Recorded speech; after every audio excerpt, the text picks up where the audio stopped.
Mesdames, Messieurs, bonsoir, bienvenue sur Gabon News. Tout de suite, les titres de ce journal. L'honorable Vincent de Paul Ngonjou, député du 2e siège du 3e arrondissement de Libreville, a décidé d'offrir une meilleure image à l'école de Sainte-Anne en construisant des bâtiments plus modernes à ses jeunes apprenants. Un geste plutôt encourageant et salutaire. Et puis ces jeunes vacanciers de Tchibanga qui ont trouvé comme activité pour ne pas tomber dans le piège de l'oisiveté pendant cette période creuse, la vente du sable, un moyen assez insolite pour se faire de l'argent avant la rentrée des classes. Détruire pour reconstruire, c'est l'exercice que Vincent de Paul Ngonjou vient de lancer. Député du 2e siège du 3e arrondissement de Libreville a procédé à la destruction d'une vieille bâtisse de l'école Sainte-Anne pour offrir un bâtiment moderne à cette école. C'est un reportage du Kenyangori et Refutsoga. Le député du 2e siège du 3e arrondissement de la commune de Libreville, Vincent de Paul Ngonjou, a officiellement lancé les travaux de destruction d'un bâtiment de l'école Sainte-Anne. Objectif, reconstruire un bâtiment digne de qualité et donner un rafraîchissement aux autres bâtisses de l'école. Ce matin, je suis venu pour le lancement des travaux de réhabilitation de l'école Sainte-Anne. Il faut dire que cet établissement primaire, qui est vieille de plus de 60 ans, méritait justement des travaux de réhabilitation. Il faut dire que l'ensemble des élèves, des parents d'élèves et des enseignants ont toujours interpellé pour la situation de cet établissement depuis que je suis député de ce siège. Le délai d'exécution équivaut à un peu plus de 2 mois pour la réalisation de cet ouvrage avec un matériel de qualité. Le délai que nous nous sommes imposés compte tenu de la période de la saison sèche, on s'est donné quand même au plus 70 jours. Pour essayer, on avait parlé de 120 jours, on ne connaît pas les aléas qui entourent, mais je crois qu'en 70 jours, on devrait rendre les clés. Parce qu'à du travaux, nous prenons la chance qu'on a, c'est que c'est un sol qui reçoit bien les ouvrages. Et puis, nous prévoyons que c'est un bâtiment qui va atteindre un autre en haut. Donc, il y aura une fondation conséquente. Les écoliers auront donc une bonne surprise lors de la reprise des cours en octobre prochain, mais il faut noter que les travaux qui se font ce jour par la société Nelf Construction ont été possibles grâce au concours de l'association Mouima et au député de ce siège.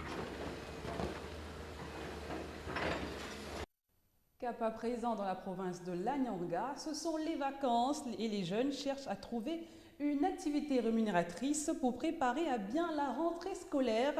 À Tchibanga, certains ont choisi d'aller au bord de l'Anyanga, extraire du sable et le revendre. C'est une activité qui pour eux nourrit son homme et surtout préserve sa dignité. C'est un reportage de Patrick Charfery, Justin Vitégué. Ici, au bord de la Nyanga, il n'y a pas de saut-métier, il n'y a que de braves gens. L'extraction du sable permet pour certains de nourrir leur famille et pour d'autres de financer les études. Quand on se sert un peu du sable, avec un peu d'argent qu'on essaie un peu d'avoir, on essaie un peu de faire des économies pour payer un peu d'autres pirogues, pour sortir un peu de produits. Voilà, hormis ça, c'est comme ça qu'on s'organise ici. Sans complexe, ces jeunes sont fiers d'exercer cette activité qui leur permet d'être autonomes dans une certaine mesure. Il y a des pirogues qui se noient, des pirogues qu'on perd. Et à part ça, on s'organise un peu. Quand on extrait du sable, on vient, on regroupe le sable en tas. Et il y a des gens qui cherchent à construire, qui achètent nos tas de sable. Donc par rapport à ça, certains qui apprennent encore arrivent à payer leurs études, leur trousseau scolaire avec ça. Ils arrivent un peu à se débrouiller, acheter le linge, les habits quand la rentrée arrive. Bon, ça nous permet d'assurer la rentrée. Et pour d'autres qui n'apprennent plus, ça leur permet de gagner, c'est leur gagne-pain. Max, Cédric et Dama Mapangou ont compris sans doute la notion de la responsabilité et de la prise de conscience qui conduit à l'esprit d'entrepreneur. La bravoure de ces deux jeunes devrait inspirer les autres, car il n'y a pas de saut-métier, mais des sautes-gens. Restons toujours dans cette province du Gabon où l'année scolaire vient de s'achever pour les élèves de classe intermédiaire au lycée d'État Nazer Boulingui de Tchibanga. L'heure est au bilan, l'année scolaire écoulée et aux préparatifs du baccalauréat. Le proviseur de cet établissement nous en dit plus au micro de Philippe Oyaga et Justin Vitégué. L'année scolaire vient de s'achever avec son corollaire des grèves de la CONACICED qui ont, par endroits, perturbé le déroulement normal des enseignements. Certains enseignants, soucieux du devenir des élèves, ont mis la main à la pâte pour mener l'année scolaire à son terme. Nous avons passé un premier trimestre sans problème, ainsi que le deuxième trimestre. Ce n'est qu'au troisième trimestre, à partir du 26 avril, répondant à l'appel de mot d'ordre de grève de la clandestine, certains enseignants, je dis bien certains enseignants de ce lycée ont disons, déposé les armes. Nous avons tenu avec eux plusieurs réunions pour les inciter à revenir dans les salles de classe. Ce qui a été fait, donc en fin d'année, on n'a eu que 3 ou 4 enseignants qui ont participé dans cette position-là. Si pour le proviseur, l'année scolaire s'achève plus ou moins en beauté malgré les mouvements d'humeur de certains syndicats, il n'en demeure pas moins que les candidats au BEPC et au bac se soient bien préparés. Je suis confiant, d'autant plus que cette partie du lycée, donc les classes d'examen, surtout les terminales, nous ont fait cette année des résultats assez satisfaisants. En terminale A1, par exemple, on a près de 70% de réussite. Donc on se dit que ces résultats peuvent nous amener dans un mois, à la fin du bac, à avoir beaucoup d'admis en Aza-Boulingi au bac. En attendant les résultats de ces 2 examens, les candidats restent persuadés qu'ils les auront, fruit du travail de 9 mois de labeur.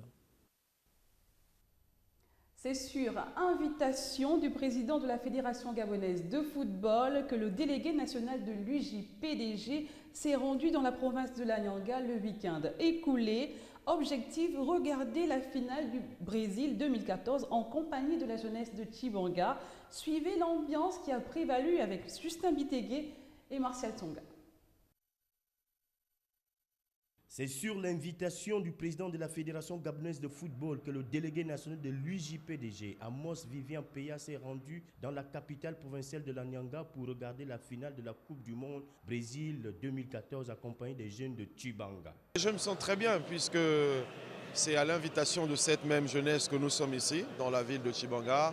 Et c'est avec beaucoup de joie et de plaisir, même si mon équipe a perdu. Fervent supporter de l'équipe d'Argentine, le délégué national de l'UJPDG s'est montré fair play quant à l'issue de la rencontre qui a été au bénéfice de l'équipe d'Allemagne.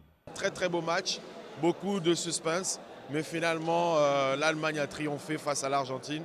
Et j'ai constaté que les Allemands avaient beaucoup de supporters dans la salle. Et tout naturellement, je me joins à eux pour féliciter l'équipe d'Allemagne. Supporter l'Argentine. Alors que maintenant, je suis déçu par rapport au but qu'ils ont encaissé en ce moment. Bon, pas en ce moment, puisque le match est terminé. Je suis obligé d'accepter la défaite, mais je suis toujours fan d'Argentine. Du côté des vainqueurs, c'était l'euphorie totale. C'est une joie pour moi parce que ça fait pratiquement plus de 10 ans que je supporte l'Allemagne. Et en 2010, en 2006, l'Allemagne a fait d'énormes progrès. Ils sont arrivés jusqu'en demi-finale. Bon, aujourd'hui, en 2014, personnellement, cette victoire, ça ne m'étonne pas. Je m'attendais à ça car l'Allemagne a trop fait, ils se sont battus. Aujourd'hui, on a remporté. Je suis vraiment content. Pour le délégué national de l'UJPDG, cette rencontre de football, au-delà du résultat, a permis aux jeunes de se réunir et de renforcer les liens en vue des prochaines batailles. Tout un mystère derrière la fabrication du pain à Oyem. L'une des boulangeries de cette ville située dans le nord du Gabon prépare du pain dans des conditions impropres à la santé humaine. Une situation qui met au grand jour le problème de santé publique. Voyons tout cela avec Kenny Ongori.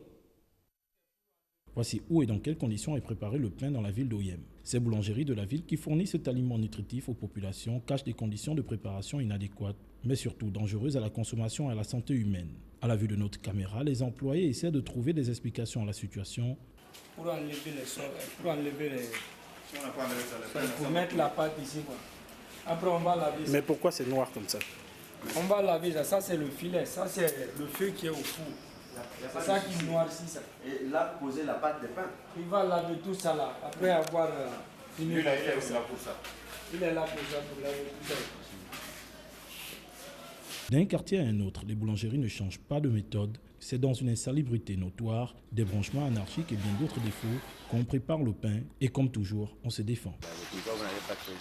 Oui, moi la fosse est là. Il y a même les autres constructions ici normalement. Oui, c'est la fosse qui est là. Comme ça, on charge dans les sacs. Les gens qui ont les poulets, les cochons, ils achètent dans les nourrir. Oyem et son pain bat encore les records de vente, même si sa préparation reste toujours un mystère pour les consommateurs. Voilà, fin de ce journal. Merci à vous de l'avoir regardé. L'info se poursuit sur www.gabonnews.com. Excellente soirée à tous et à demain.